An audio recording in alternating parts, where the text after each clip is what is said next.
Frank Morrison was 19 and had little to show for it. He stopped attending school after being kicked out of the basketball team for shoving a referee into the stands. Yet Frank was a man of potential, who could light up a room despite his bleak childhood. At 6 years old, he'd been taken away from Calgary to start a circuit of foster homes. No matter how many times he'd lashed out, threw tantrums and gone into fights, they'd keep moving him to new, unfamiliar houses. His last move had been 3 years prior, when his last foster dad, Clive Andrews, had picked him up from the adoption centre. They'd been on the road for 7 hours before reaching a small bungalow in Ormond. It would be the longest time they'd spent together. Clive was too busy trading cheques from family services for drinks at the bar. Ormond was a small, stale place, a remote town of 6,000 inhabitants, where grey winters drag on for most of the year.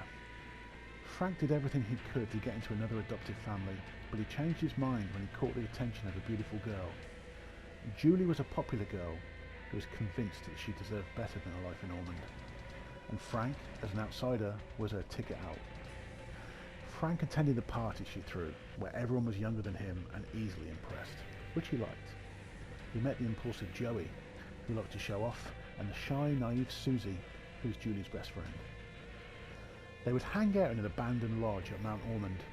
Their time together was the perfect break from the boring conformity of their small, insignificant, everyday lives. Frank saw it as an opportunity to shape their lack of experience into something powerful. He lined up nights of debauchery and rampage, testing their limits. Bullying, vandalism and theft were essentially their weekend plans. It came to a point where they would do anything he asked. Nothing was off limits when they put on their masks. One evening, Frank dared Joey to vandalise the store that had recently fired him. They snuck inside easy enough, as the building was supposed to be empty after closing hours, but a cleaner who was still there grabbed Julie as soon as she came near. Hearing her stifled cries, a dark impulse took over Frank. He rushed to her aid, knife in hand, and, without hesitating, planted the blade into the cleaner's back. As the group stared at Frank in shock, he ordered them to finish the job.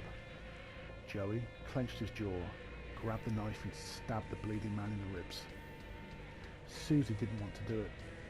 Frank shouted at her. They had to finish what they started. Julie closed her eyes and jabbed the knife into the man's chest.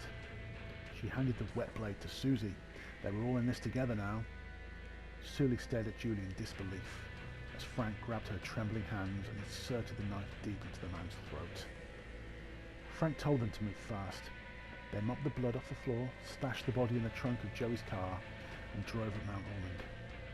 All four were digging in the muddy snow to dispose of the body when Frank spotted something moving through the woods. He grabbed his knife and broke from the group to check it out.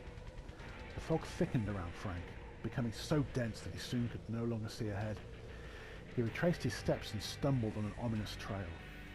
He followed the eerie path, as if called by the darkness. Julie, Susie and Joey finished digging, but Frank was nowhere to be seen. Julie spotted his muddy footsteps in the snow, and the three of them followed the trail, which took them deeper into the woods. When Julie, Susie and Joey did not return home that night, their parents thought they'd run away with Frank. Each family came up with a different theory.